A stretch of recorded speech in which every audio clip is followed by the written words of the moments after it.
Take two for the Australian Open podcast.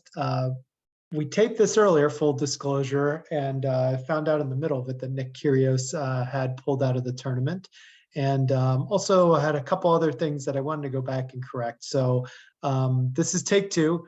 Like I said, I'm doing the Australian Open podcast without my partner Shane Sanderfield this time around. Just going to do some quick picks, run through some things, and probably about 30 minutes or so, and go from there. Just wanted to start off with the women's side. I'm going to pull up right now the odds for the women's tournament. And right now on the women's side of the Australian Open, your top odds to win it, obviously, Iga Swiatek, not surprising, at plus 210, Aryna Sabalenka plus 750, Jessica Pegula plus 900, Coco Gauff at plus 1,200, Caroline Garcia at plus 1,500, and Belinda Bencic at plus 1,600, your top six. My favorite one out of those, probably the best play that I'm going to go with to start off, is probably Caroline Garcia and Belinda Bencic. I really like both of those players. And we'll start getting to the sides of the bracket, but I believe both of them have a good shot to be able to get through. Caroline Garcia would not meet Iga Swiatek till the finals of the tournament. I know Jessica Pegula would meet her in the semifinals. Coco Gauff would meet her in the quarterfinals. I believe Belinda Bencic would be scheduled to meet her in the finals if she got there. So that's kind of something to look at as well. Who's on the side of the bracket? Ons Jabeur as well, I believe, would be on the other side and would not meet Iga Swiatek until the finals. One of the things I also like Ons Jabeur's odds, because Ons Jabeur, she has been at 12-1, and I think even as low as 9-1 in some of the previous terms at the U.S. Open and Wimbledon. She's hasn't played quite as much yet, and we're obviously early in the season, but I think she's getting pretty good odds. She's getting still pretty long odds, but I think she has to be considered, and obviously is considered, among one of the 7 favorites.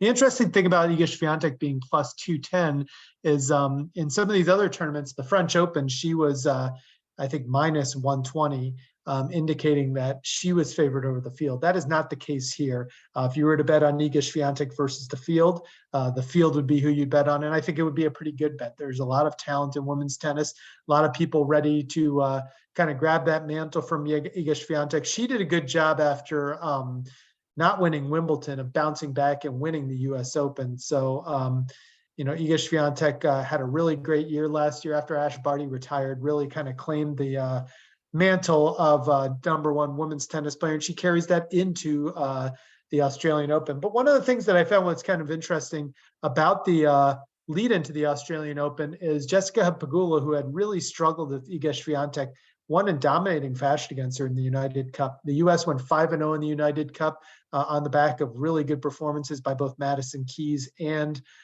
Jessica Pegula. And Jessica Pegula, I'd imagine her odds are a lot better just based on the fact that she played head up with Iga Swiatek and beat her 6-2, 6-2 in the United Cup. Now, that's just one match, and Iga Swiatek had really owned that series until that point in time. So we'll run through that really quick. I just wanted to give you a couple other good picks. Danielle Collins, I think is going to do pretty well. She's at 34-1. I believe she made the tournament finals last year. Qinwen Zheng was somebody who started to come on towards the middle of last season. She's at 42-1, and I like her odds. You can never count out Vika Azarenka. She's sitting at 55-1, although I do have her getting upset in the first round by Sofia Kenin. And Petra Kvitova is another one that I like at 70-1. That seems like pretty long odds. And Kvitova is actually, I think has played pretty well in the lead up and would have a chance to make a decent run in the tournament. So I'm going to pull up the women's bracket here. We're going to start on the bottom part. And one thing I wanted to get through actually before I go through that is the U.S. women's odds as well. So when you look at this, you get Jessica Pegula, Coco Gauff. They are 2 of the 4 highest favored players. So good for the United States there. Madison Keys sitting at 30-1, Danielle Collins sitting at 34-1. Then it kind of drops off and you don't have really any more U.S. players till you get to 110-1. Previously with Sofia Kenin and Sloane Stephens sitting at 220-1. full disclosure, I'm doing this on the first night of Australian Open. I didn't get a chance to record this before that. But right now, a couple matches have gone through. And even though I picked Sofia Kenin to win, she did lose to Vika Azarenka. So that is why when I was scrolling through the odds, you did not see Sofia Kenin. She obviously can't have odds to win, having been knocked out of the tournament. So I picked these a couple nights ago, and just hadn't had a chance to record this. So full disclosure, some of these matches are going on right now. You'll hear me talk about some where there's already results to them.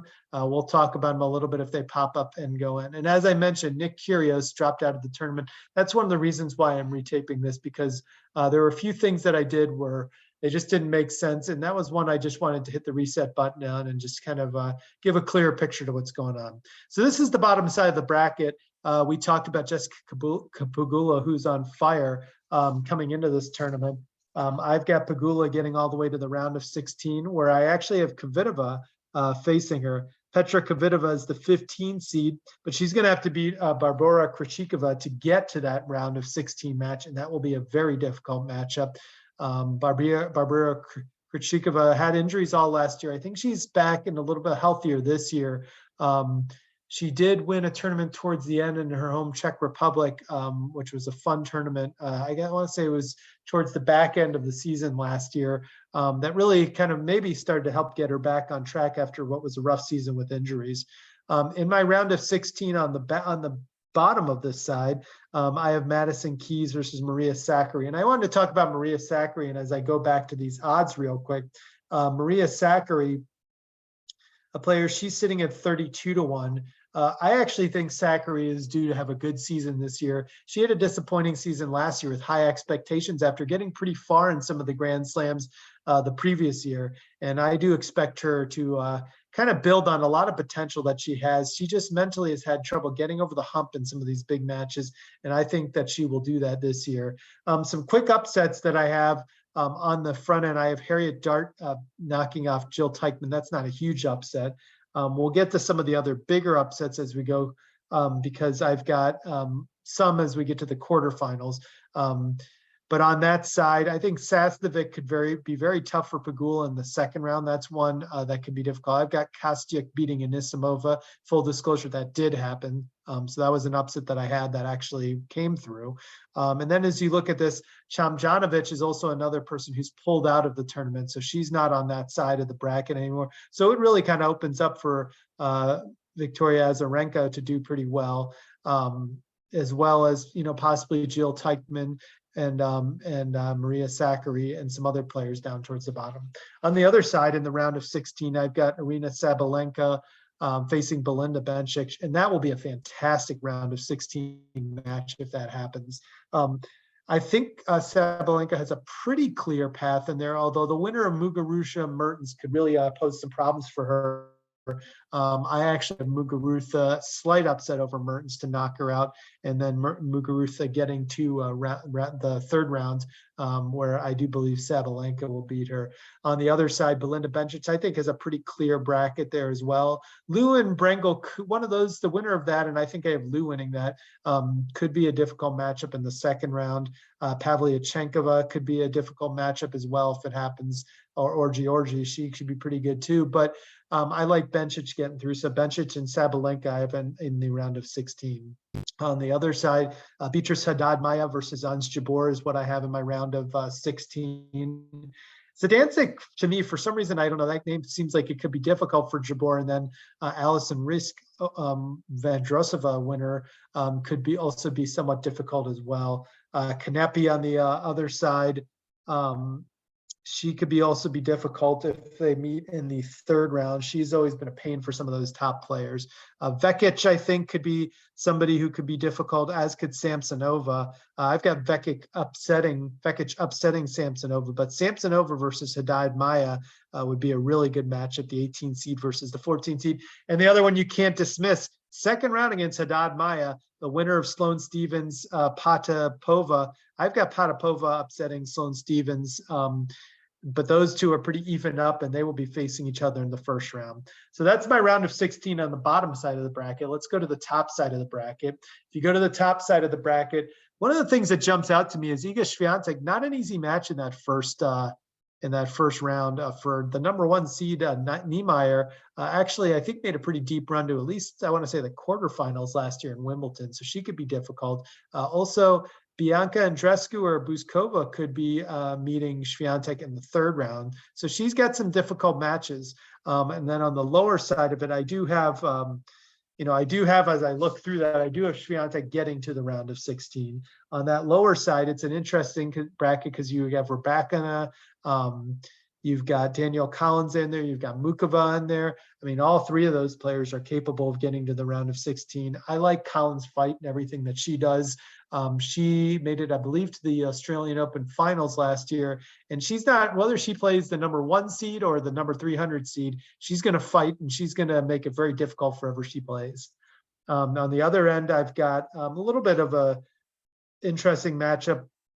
One thing that happens on this bottom side of the matchup, if you look at the bracket that I have, it's a little bit outdated. Badosa seeded 11th, but she actually had an injury and had to pull out of the tournament. So we've had Badosa, Tomljanovic, Kyrgios have to pull out of the tournament right before. So that's shaking some things up.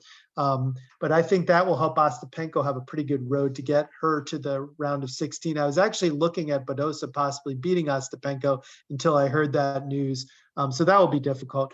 Then on the other side, I've got actually Jinwen Zhang upsetting Coco Gauff to get to the round of 16.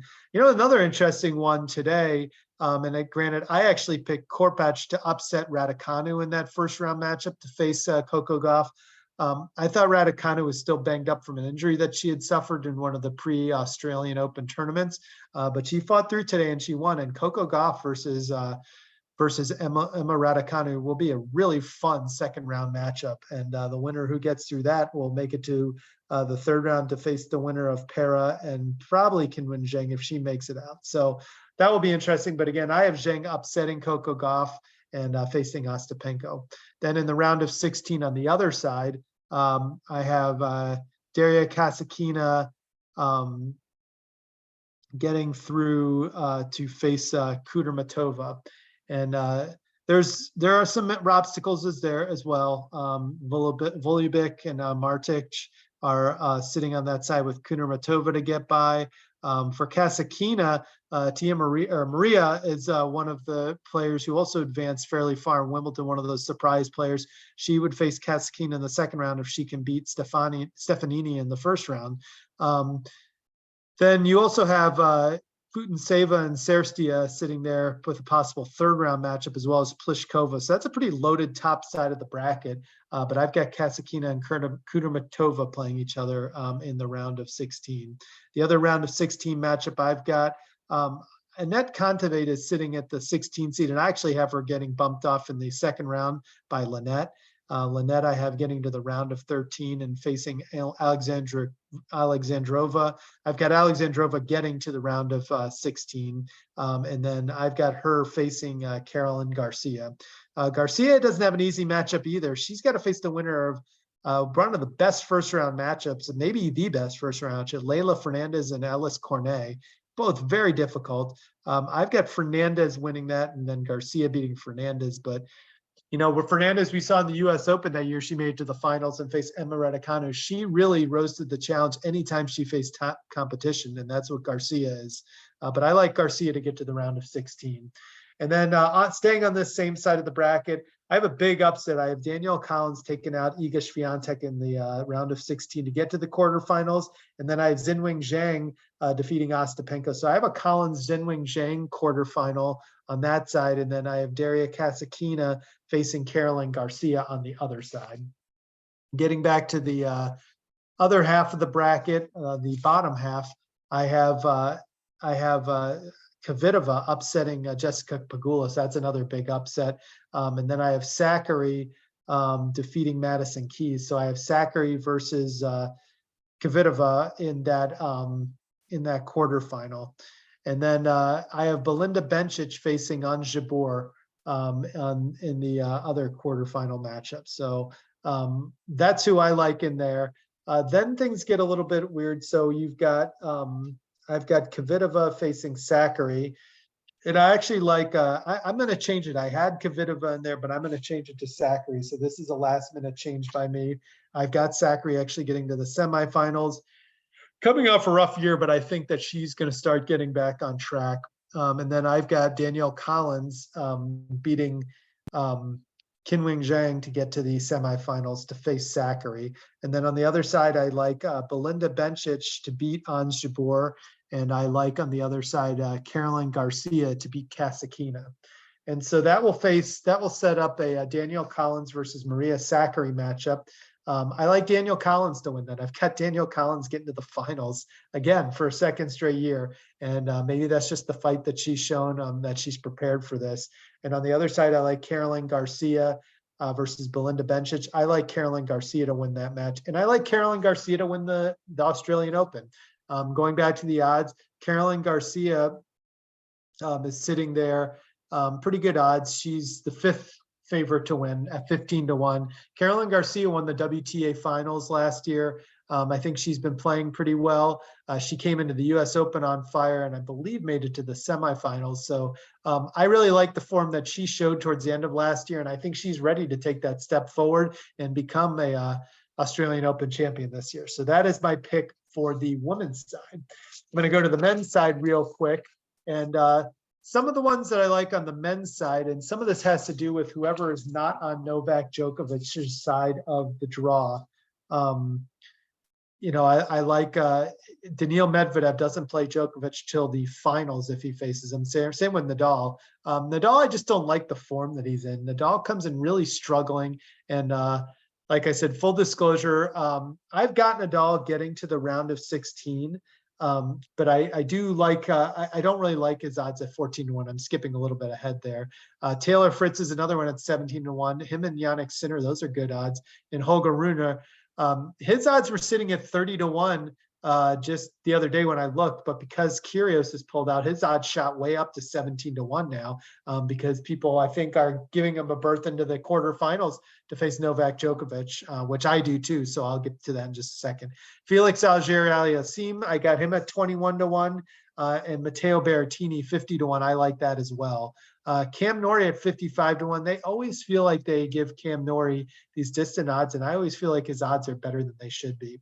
Just looking at the U.S. side of things, Taylor Fritz clearly the best looking chance for a U.S. men's player to advance far in this tournament. Although Sebastian Korda, he comes in really good form. He made it all the way to the finals against Djokovic, had a couple upsets to get there, and he made it to the finals against Djokovic in the first Adelaide tournament in the lead up to the Australian Open. So I like what Korda's been doing. He seems like he's getting confidence and is starting to even have better results, or at least that was a better result than he's had in tournaments in the past year. So getting to the finals of a big tournament like that and really pushing Djokovic all the way in a 3-setter in the finals, I think is a big confidence builder for him. So we could see big things out of Korda in this tournament as well.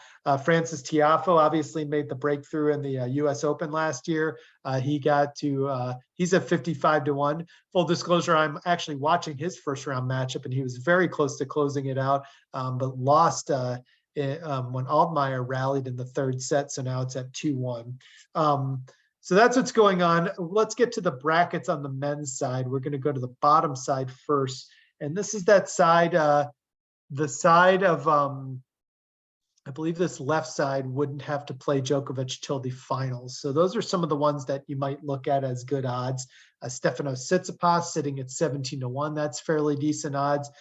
Then you look down and you go to Felix Auger-Aliassime. He's got some pretty tough matchups early on, but I think if he gets through it and is in good form, he has a good chance. And then Cam Norrie and Jannik Sinner are also a couple other players who are pretty good odds when you look at the fact that they don't have to play Djokovic till the championship. And just to give you, Sinner's odds, they're sitting, he is the 6th or tied for the 5th most favored, tied for the 4th most favored player with Taylor Fritz and Holger Rune. And then, like I said, Felix sitting there 21-1 right behind them. I think he's the 8th on the most favored list as well. So that's a good list. Also, Casper Ruud is somebody who often gets forgotten. He would have to play Djokovic in the semifinals.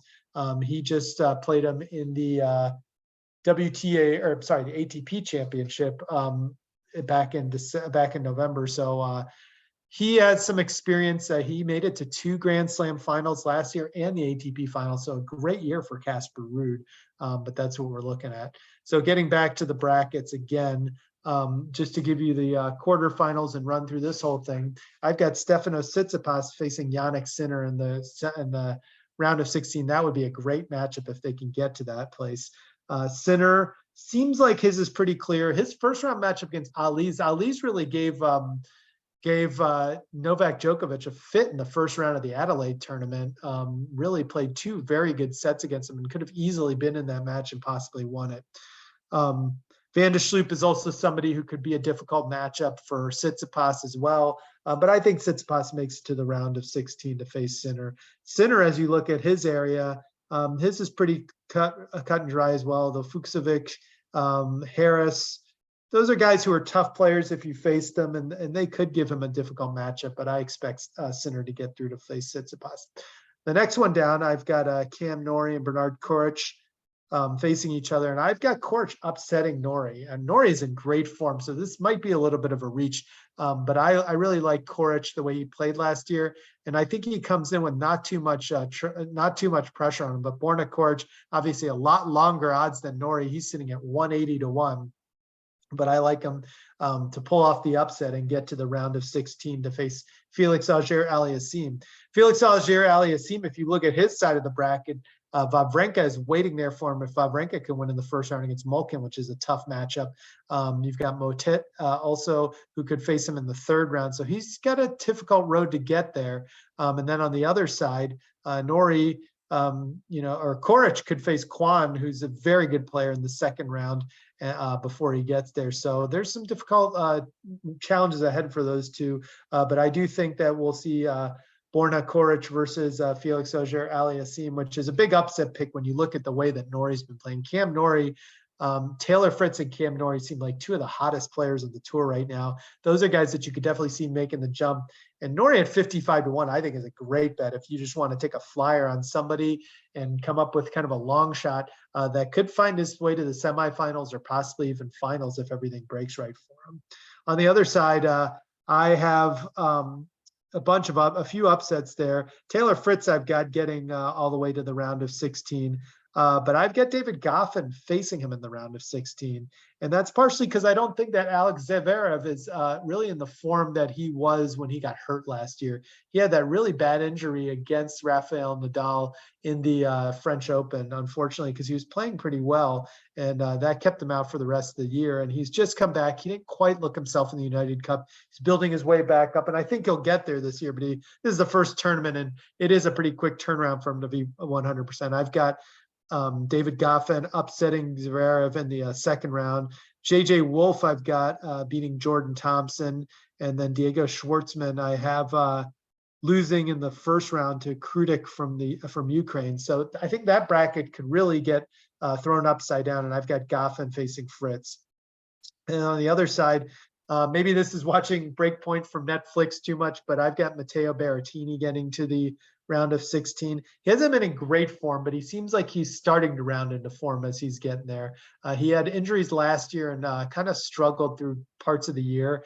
But I do have confidence that he'll get there. And I like Matteo Berrettini to get to the round of 16 where he'll face Casper Ruud. And Casper Ruud, like I said, what can you say about him? He made 2 Grand Slam finals last year, made the ATP finals. He had a really strong year, and he is often overlooked when all these people who were talking about being ready to take that big 3 mantle when Federer, Djokovic, and Nadal aren't winning tournaments anymore.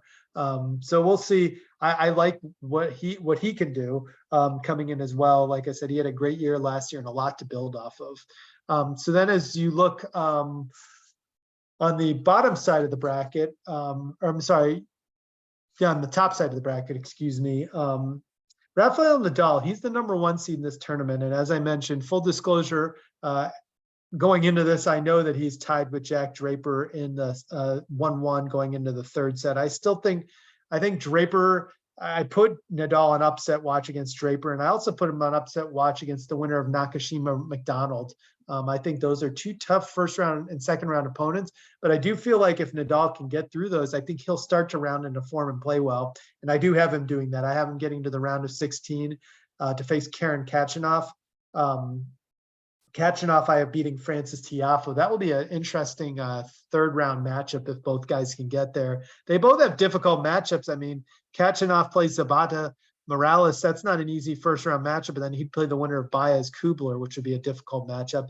And Tiafoe faces Altmaier, and he's up 2-1 right now, but in a difficult matchup with him in the fourth set. And he would face, I believe, Oscar Ade. I have him down facing, but Shang actually upset him. So that could be an interesting side of the bracket, but I have Khachanov versus Nadal. On the other side, I have Hubert Hurkacz versus Medvedev. I believe Hurkacz might have beat Medvedev in one of the other tournaments last year outside of the Grand Slam and Masters 1000. Hurkacz has a really difficult road, though. Hurkacz faces Martinez, then Sonego probably in the second round, and then he would have to beat Denis Shapovalov. And so those are both two very talented players. I've got Hurkacz beating Shapovalov. The other one for Medvedev is he could play Korda, who I mentioned is in pretty good form as well. He also could have a tough matchup with the winner of Millman Huesler in the second round, but I like Medvedev to get to the round of 16 to play Hurkacz. This is my other interesting side of the bracket. I've got Dominic Thiem upsetting Rublev. That's probably my biggest upset of the tournament. And let me actually get to the bracket that I'm talking about because I'm just looking at it and not showing you. But Thiem I've got beating Rublev. And then I've got Thiem losing to Ruusuvuori from Finland. And I've got Ruusuvuori upsetting Evans and Ruusuvuori getting all the way to the round of 16, where I think he'll face Holger Rune. Now, this bracket has Kyrgios in it. I think the bracket for Holger Rune opens up quite a bit, although Gasquet and Humbert now have to feel like they have a real good opportunity, the winner of that. And Gasquet has been playing pretty well. He made it to the finals against Cam Norrie in a tournament last weekend in tuning up for the Australian Open. So I've got Holger Rune versus Ruusuvuori in the round of 16. And on the other side, I've got Novak Djokovic versus Alex de Minaur. Alex de Minaur kind of could benefit from a few things happening in the bracket. I've got Carina Busta being upset by de Minaur in the third round. De Minaur would have to beat the winner of Isner Mannarino. I've got Mannarino upsetting Isner, and then getting to that point, I got de Minaur playing Novak Djokovic. So that's my round of 16. Looking at this quickly, I've got Nadal beating Karen Khachanov, and then I've got Medvedev beating Hubert Hurkacz. And then on the other side, I've got Novak Djokovic beating de Minaur, and I've got Holger Rune beating Ruusuvuori. And I had Holger Rune getting to the round or the quarterfinals and beating in the round of 4. I had him beating Nick Kyrgios in the third round, even before Kyrgios pulled out. But I will say Holger Rune does face a tough second round matchup, winner of Madison Cressy and Ramos Vinolas. And then even without Kyrgios, and he could face Gasquet or Humbert, who could be pretty good too. But I like Rune versus Djokovic in the round of or the quarterfinals, and then I like Djokovic beating Rune, even though Holger Rune played Djokovic in the Paris Open or in the Paris Masters tournament last year, and he did beat them, and he showed no fear against Djokovic in the finals. Rune has got a lot of talent. I really, really like him as a player.